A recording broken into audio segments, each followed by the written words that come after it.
Tá viajando Levou aqui. um susto. E aí, galerinha, esse é mais um vídeo da Oca do Chico, que tá parado há um tempinho, mas hoje eu trago algumas novidades, que é a presença do meu querido amigo Denner, que vai falar um pouquinho comigo sobre esse livro fantástico, que é A Sombra do Vento, do Carlos Ruiz Zafón. Eu sempre quero falar Luiz, mas é Ruiz Zafón. Gente, o que eu falo desse livro? Porque é muito complexo esse livro, tem muita coisa pra falar sobre ele. O livro começa com o Daniel, que é um garotinho de mais ou menos 10, 11 anos, e o pai dele tá levando ele num lugar chamado de Cemitério dos Livros Esquecidos, que é como se fosse uma espécie de sebo gigantesco, um labirinto muito doido. Todos os livros que foram perdidos, e a história se passa em Barcelona. Todos os livros que foram perdidos ou que iriam ser abandonados por algum motivo são levados para esse lugar. E o pai dele fala pra ele que quando você vai lá, você tem que escolher um livro, é meio como se você adotasse o livro, e tem umas coisas bem bonitas na história sobre os livros terem alma, e nossa, eu achei aquilo muito bacana. E quando ele chega lá, ele fala, olha, você tem que pegar um livro, você não pode contar pra ninguém sobre esse lugar e tudo mais, esse livro você vai levar pra casa, vai ler e vai cuidar dele como se fosse, sabe, um seu melhor amigo. E ele acaba escolhendo um livro que se chama A Sombra do Vento, do autor Julian Carax. E ele fica completamente apaixonado pelo livro do Julian Carax. Só que ele, de tão apaixonado, fala, preciso encontrar todos os outros livros desse autor, preciso ler os outros livros dele. Só que ele não encontra nenhum. Nunca, mas... Tipo, preciso ler todos. Eu querendo ler todos os livros do Carlos Ruiz Zafón, basicamente. Só que ele não encontra nenhum dos livros do Julian Carax, e aí ele fica se perguntando, nossa, como assim? Esse cara não tem nenhum outro livro? E ele acaba descobrindo que alguém, não se sabe quem, está queimando todos os livros do Julian Carax. E aí ele acaba tipo, entrando umas coisas muito sinistras aí, perseguindo não perseguindo, né? Mas perseguindo o livro, na verdade, né? Procurando a história por trás do que está acontecendo. E aí ele acaba entrando em contato com muitas pessoas que participaram da vida do autor Julian Carax, e ele vai conhecendo um pouquinho mais sobre a história desse autor, vai conhecendo um pouquinho mais sobre a vida de várias pessoas, e é aí que se encontra a beleza desse livro, na minha opinião. Esses personagens. Sim. São vários personagens que participam dessa história, ele vai conhecendo muita gente que... Os personagens são riquíssimos. Nossa, muito! E o mais legal é que o Carlos Ruiz Zafón, ele vai escrevendo toda a história usando em vários momentos uma linguagem meio poética, assim, e é muito bonito. Eu não tinha ainda lido um livro no qual a narração fosse feita dessa forma, e foi uma das coisas que mais me encantou. Também, muito bonito. E eu achei muito legal. Todos os livros deles são assim. Nossa, pronto, já tô... preciso ler os outros! Só que eu estou lá no Saramago agora, né? Tipo, não, mas é aquilo que eu te falei. Não é muito legal ler todos os livros deles de uma carrada só, porque... Pelo menos na minha opinião, apesar de todos os livros deles serem bons, eu gostei de todos, mais de uns do que de outros, eles são mais ou menos, seguem um roteiro, assim. Geralmente é sempre a história de alguém desvendando a história de outro alguém. Então se você lê todos de uma carrada só, você fica meio saturado, assim. Fica com aquela impressão meio Dan Brown, né? Isso. De receita de bolo. Mas a narrativa dele é sempre essa coisa poética, os personagens deles são sempre sensacionais. Ele não só joga personagem assim ou léu pra encher linguiça e pra justificar algum acontecimento. Os personagens deles são sempre bem elaborados. Você que já leu os outros livros dele, me diz que o Fermin aparece de novo. Aparece no... Gente, Fermin... Tá lá. Fermin é um personagem... Desculpa. Procura, vai. Aqui. Peraí. Inclusive esse livro aqui é só sobre ele. Sobre o Fermin? É. É a história do Fermin. O Prisioneiro do Céu. Qual, assim, porque pelo que eu entendi é uma trilogia. Então, primeiro é A Sombra do Vento. Então, qual seria depois? É meio confuso isso. Esse aqui esse é com a certeza é continuação o da último. Sombra do Vento. É. E esse seria do mesmo autor. Pera, né? Enfim, pelo que eu entendi é uma trilogia, são 3 livros. Eu vou te esperar voltar. Não, vai falando. Pelo que eu entendi são 3 livros, mas... são histórias que são independentes entre si, né? Então você não precisa começar por um ou pelo outro. As pessoas sempre me perguntam qual é o primeiro, qual é o último, eu nunca sei responder. A única coisa que você falar com certeza é que definitivamente esse aqui é o último a ser lido. Porque ele não tem um final conclusivo como os outros, ele deixa espaço por um gancho. Eu não me lembro mais exatamente qual seria o gancho? Esse? Não, um gancho que a gente não sabe como vai ser. O próximo livro talvez. Tipo, não é respondido por aí. Mas se me perguntassem, eu diria que se lê primeiro o Jogo do Anjo e depois A Sombra do Vento. Mas se ler o contrário também não interfere em outra coisa não. Que é a questão da ordem cronológica, não de lançamento de livro, mas da história. Que esse acontece anos antes desse livro, né? Eu preciso eu li sobre isso mesmo. Quero ver. Gente, eu quero muito reler esse livro algum dia, pra marcar com essas tagzinhas cada uma das frases do Fermin que me mataram de rir, porque é um personagem muito legal. Todos os erros do mundo. Nossa, ele é muito engraçado. E o mais engraçado é porque como o Carlos Ruiz Alfone vai escrevendo com essa coisa meio poética, as frases dele são... As frases do Fermin tem aquela coisa da poesia, só que é uma poesia mega sarcástica, assim, mega escrachada, é muito, muito bom. Eu adorei todas as frases dele. Acho que todos os momentos mais engraçados do livro, todos, tem o Fermin envolvido naquela parte, sabe? E eu lendo esse livro no banco, foi uma coisa que só aconteceu comigo no Guia do Mochileiro das Galáxias, o primeiro, que é muito engraçado. E aí aconteceu de novo com A Sombra do Vento. Eu no banco comecei a ler, aí tinha alguma frase do Fermin aleatória, engraçada, e eu comecei a ter uma crise de riso no banco. Aí o cara assim ficou, o pessoal ficou me olhando, né? Tinha um velhinho me julgando muito, aí tinha um velhinho assim do meu lado, e eu com o livro assim, né? Aí tipo, o velhinho fez mais ou menos isso. Tipo, eu aqui lendo, ele... Para! Eu não faço. Eu tenho tique nervoso, gente, quando eu tô lendo. Ele fica arrancando os cabelos da cabeça, da perna, do braço. Eu tenho uma doença.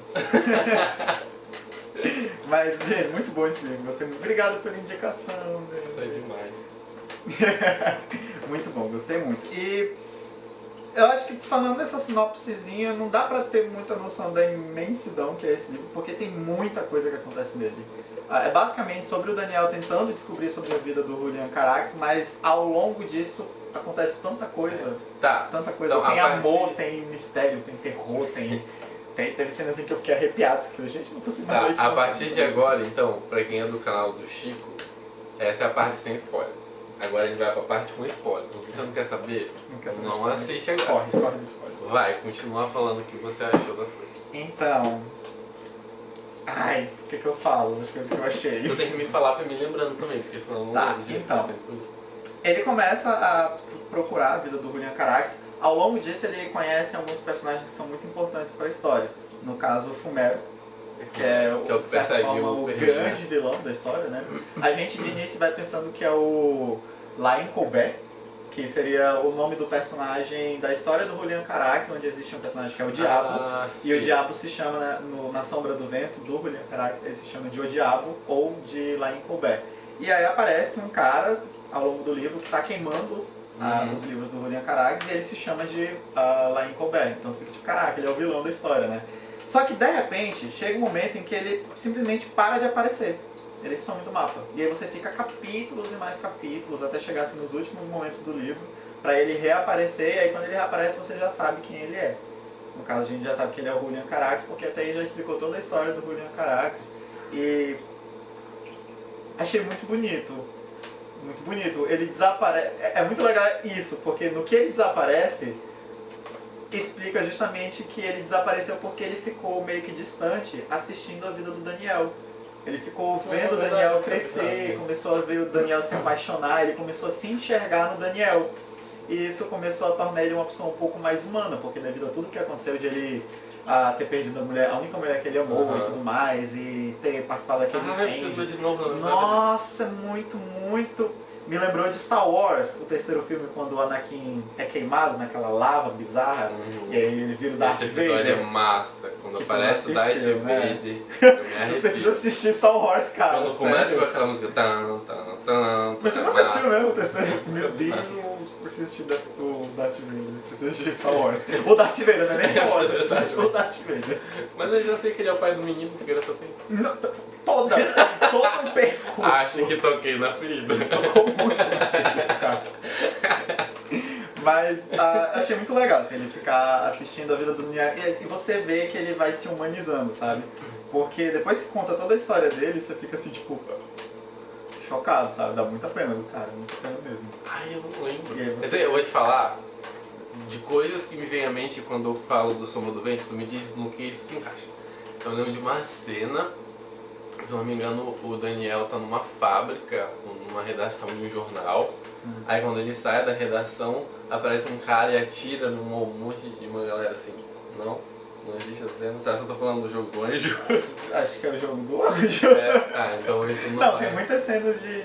Muitas não, né? Tem algumas cenas de tiroteio, normalmente com o Fumero envolvido, mas não, é assim específico. Não que eu me lembre, pelo menos. Eu lembro de uma cena acho que é da Bia, que é a cega? A Clara. Essa é a Clara Barceló. A Clara Barceló, pronto. É a Clara Barceló que ele tem uma quedinha? Ele tem uma quedinha ao longo do livro inteiro, praticamente. Até ele conhecer a Bea. A Bea, sim, é a garota que ele se mas a Clara, ele tinha um crush, né? Ele tinha um crush pela ela Clara, cega, que ele né? pega ela transando com um amigo, com o cara do piano. É isso que eu ia falar, eu lembro de uma cena dela tocando piano, assim, e tal. É verdade, eu lembro disso. E eu achei muito bacana também, assim, é muito legal você ver o surgimento da amizade dele com o Fermin. É muito gostoso ver isso. Fermin é o melhor personagem de todos. É muito bacana você ver também a história do Fermin, porque eles falam um pouquinho, ele explica pro Daniel porque a história dele é muito triste. Esse livro aqui é bem impressionante. Tem umas cenas que eu fiquei muito assim... Porque como eu falei, esse livro ele tem romance, ele tem terror, ele tem um monte de coisa ao mesmo tempo. Uma das cenas assim, de horror, de terror que eu fiquei mais agoniado foram duas. Uma de susto mesmo, de ficar todo arrepiado, que é uma cena que ele tá indo na casa do Sr. Fortuny, que é o pai do Julian Carax, que ele tá investigando a vida do Julian e ele vai na casa do pai dele pra tentar descobrir alguma coisa. E aí ele tá tipo num local aqui e tem tipo um corredor distante e no final do corredor tem tipo um banheiro e tem tipo o vidro, né, daquele negócio pra você pegar a escova, tem um vidro. E aí um espelho, isso. Aí ele pega e tá aqui, tipo, aí ele ouve um barulho, quando ele olha, ele dá de cara com o espelho. E aí ele dá de cara com o espelho e tem alguém atrás dele. Aí tipo, o Carlos Luiz Afonso, tipo, explicando toda essa cena, nossa, eu fiquei arrepiado na hora. Eu falei, Jesus, eu vou parar de ler esse livro, tem alguém atrás de mim. Eu quero mais. Aí tu vai escovar o dente, aí tu olha pro espelho do teu banheiro, aí tu fica tipo, eu não posso piscar, porque se eu fechar o olho e abrir, vai ter alguém atrás de mim, entendeu? Com o olho vermelho, assim, brilhando. Nossa, que cena horrível. E uma outra que já não foi medo, mas foi assim, de agonia mesmo, é quando explica a história da Penélope Aldaia, que foi o grande amor da vida do Julian Carax.